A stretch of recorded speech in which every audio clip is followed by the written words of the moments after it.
Saya kasih tahu satu hal yang mungkin gak banyak orang sadar. Sebelum para buzzer di kolom komentar berani menghina keturunan Rasulullah SAW, ternyata ketua buzzer yaitu Fufu Fafa udah lebih dulu ketahuan menghina Nabi Muhammad SAW. Jadi di kasus ada akun Fufu Fafa yang belanggu berani-beraninya ngelontarin hinaan ke Rasulullah SAW. Kamu tahu nggak? Seandainya si Fufu Fafa ini tinggal di Arab Saudi, nasibnya nggak akan main-main. Kepala si Fufu Fafa akan langsung berpisah dari badan, dikisos oleh Algojo karena berani-beraninya menghina Rasulullah SAW. Meskipun dia punya 1000 KTP dengan tulisan beragama Islam, itu bullshit. Secara hukum syariat dia terkafir karena telah menghina Rasulullah SAW. Gini ya, Allah udah jelas-jelas ngasih warning dalam Al-Quran buat orang-orang yang menghina Rasulullah SAW. Qul abillahi wa ayatihi wa rasulihi kuntum tastahzi'un la ta'tadiru qad kafartum ba'da imanikum. Hina Nabi, kafir kamu. Itu ancaman Allah, bukan kata saya. Dan kalau kamu lihat hadis Rasulullah SAW sendiri, nggak tinggal diam sama orang yang suka mengolok-olok. Baca nih, man sabba nabiyyan faqtuluhu. Barang siapa yang mencaci seorang nabi, maka bunuhlah dia. Udah jelas banget kan, menghina nabi. Tahu riwayat kamu, untung aja si gemblong Fufu Fafa ini gak lahir di zaman Rasulullah atau tinggal di Saudi. Kalau enggak, kepalanya udah dipenggal di depan publik di Masjid Qisas di Jeddah. Lihat aja ntar, Fufu Fafa ini matinya pasti terhina. Jangan pernah main-main sama kehormatan Rasulullah SAW. Kalau kamu ngerasa itu cuma bercandaan, kamu salah besar. Perkara ini udah masuk wilayah akidah. Rasulullah SAW lebih mulia dari siapapun yang pernah kamu kenal. Dan kamu berani-beraninya menghina beliau, kamu sendiri yang bakal kena getahnya. Ingat, hukum Allah itu pasti. Fufu Fafa pun menghina Nabi Muhammad Sallallahu Alaihi Wasallam. Astagfirullahaladzim. Ini orang nggak ada pikiran, nggak punya pikiran, kosong. Mungkin yang terisi sedikit di otaknya. Yang sedikit itu adalah rasis, mesum, apalagi ya pun semua yang negatif terkumpul di orang ini, pemilik akun Fufu Fafa. Yang disinyalir itu adalah Gibran Rakabuming Raka. 99,9% sudah dibuktikan oleh analisa pakar dan netizen. Tinggal aparat pemerintah. Jadi nggak bisa diam saja melihat hal ini. Harus segera sebelum menjadi bola ini bergulir menjadi sangat liar. Sudah 2 minggu lebih. Kita akan coba lihat sebelah mananya Fufu Fafa menghina Nabi Muhammad Sallallahu Alaihi Wasallam. Langsung kita cek ya. Nah, Fufu Fafa diduga menista Nabi Muhammad Sallallahu Alaihi Wasallam. Para ulama, ustadz yang belum angkat bicara tentang Fufu Fafa, monggo silakan per hari ini angkat bicara karena ini sudah menyinggung junjungan kita, Nabi besar Rasulullah Muhammad Sallallahu Alaihi Wasallam. Kita lihat post ininya ya. Ada di Kaskus ada postingan ya, dari Fulome sebagai pemimpin, tapi kok tidak memberikan tauladan yang baik. Bukannya membudayakan transport ramah lingkungan, tapi menambah solusi.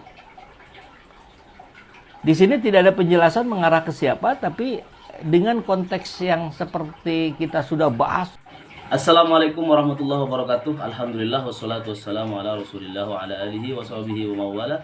La haula wala quwwata illa billahil aliyil azim. Teman-teman semuanya, masih di dalam suasana bulan Rabiul Awal ya. bulan kelahiran baginda Nabi besar Nabi Muhammad Shallallahu Alaihi Wasallam.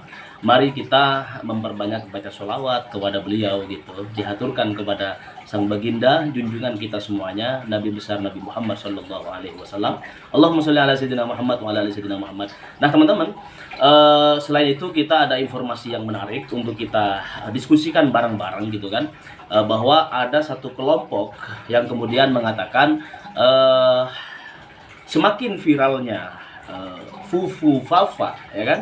Ini adalah bagian dari upaya untuk menggulingkan atau yang menggulingkan Gibran Raka Buming Raka. Ada juga yang mengatakan bahwa ini ada upaya untuk memangkas jarak ya, atau membuat antara Prabowo Subianto dengan Gibran Raka Buming Raka ini pecah kongsi gitu. Nah, ini dugaan-dugaan yang barangkali nanti akan dijawab langsung oleh teman-teman atau senior-senior kita yang hari ini sedang aktif untuk mengamati dan memberikan reaksi terhadap masyarakat Indonesia yang sampai hari ini, sejak beberapa minggu terakhir, ini sangat santer membicarakan akun media sosial Kaskus, akun Fufu Fafa.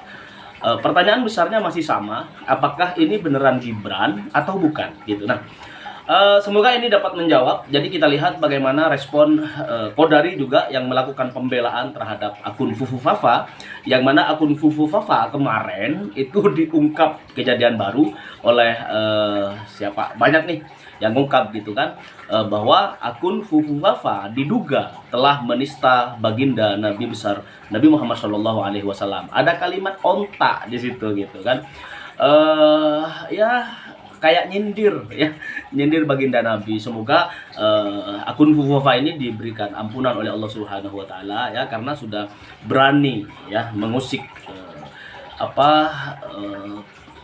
Nabi Muhammad Shallallahu Alaihi Wasallam. Lalu bagaimana Kodari membela akun Fufufa yang faktanya memang begitu gitu kan adanya. Oke, kita simak bareng-bareng buat teman-teman semuanya.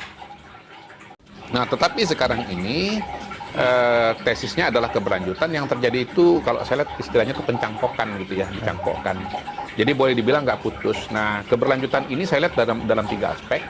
Pertama itu soal anggaran misalnya, bagaimana pemerintahan Pak Jokowi udah mulai mengakomodasi agenda-agenda Pak Prabowo dan Mas Gibran secara keuangan, dan itu menurut saya tidak terhindarkan karena ketika Pak Prabowo dan Mas Gibran itu memulai pemerintahan itu kan anggarannya masih disusun oleh Pak Jokowi ya. Nah, kan APBN 2005 itu kan yang nyusun kan dan disusun tuh sekarang gitu. Kita lihat ada tim transisi dari Pak Prabowo, ada dipimpin oleh Mas Dasko, Bang Dasko gitu ya. Ketemu dengan Bu Sri Mulyani, berjalan dengan baik. Bahkan lebih lanjut lagi, Thomas Jiwandono itu masuk menjadi wakil menteri keuangan. Nah, nomor 2 itu, jadi ada adopsi dari Pak Jokowi kepada Pak Prabowo dimulai dengan orang-orangnya. Jadi reshuffle yang sebelum terakhir ini kan ada Sudaryono, orang dekat Pak Prabowo, Mas Tommy Jiwandono dekat juga.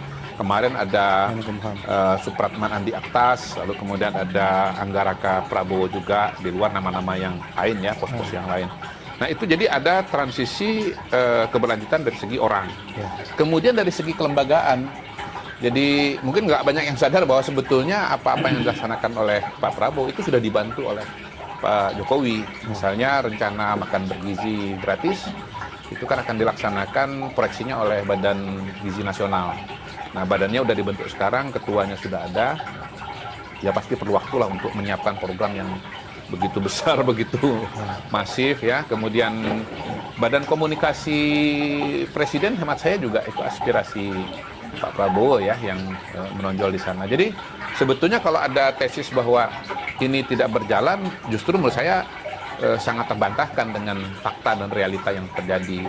Belum lagi kalau kita bicara pernyataan-pernyataan Pak Prabowo dan Pak Jokowi di beberapa kesempatan, misalnya di Partai Amanat Nasional, kemudian terakhir yang paling mencolok saya kira di apel akbarnya Partai Gerindra, ya, acara yang sangat megah, ya, kabarnya itu layar LED-nya itu terbesar yang pernah ada di Indonesia itu, ya. Di situ saling memuji antara Pak Prabowo dengan Pak Jokowi.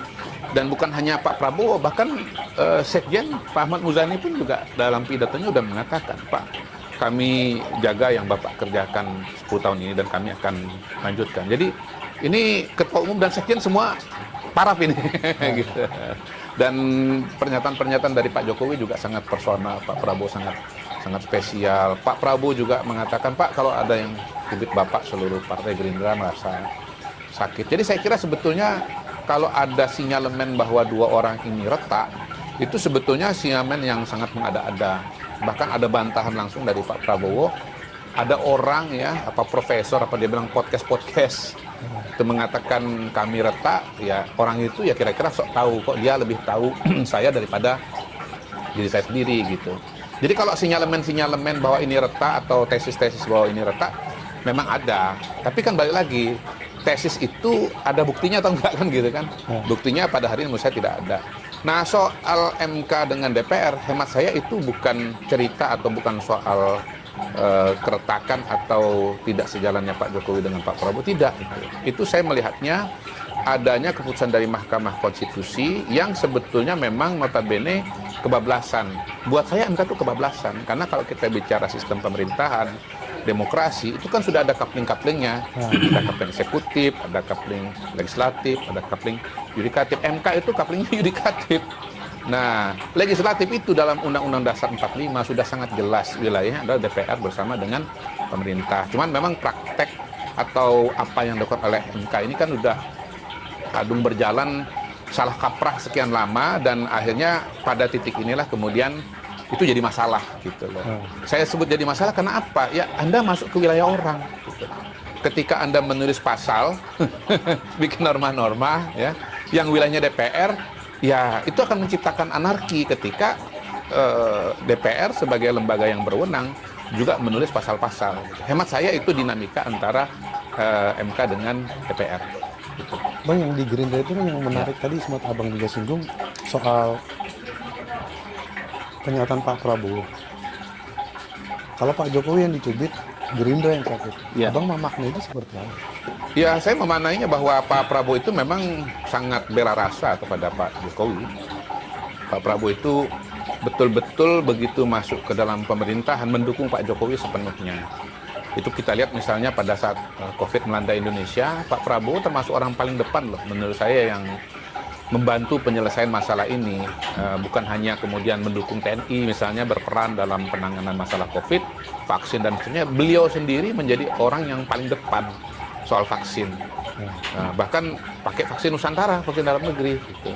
Nah, kalau beliau itu beda pendapat atau beda arah dengan Pak Jokowi, ada dua kemungkinan yang dia lakukan. Pertama, dia pidato terbuka nasional menolak vaksin, menolak COVID gitu ya. Dan itu pasti kekacauan yang akan terjadi karena Pak Prabowo ini pendukungnya sangat besar. Yang kedua, yang minimal kalau dia nggak pidato, dia nggak mau vaksin, dia diem aja gitu.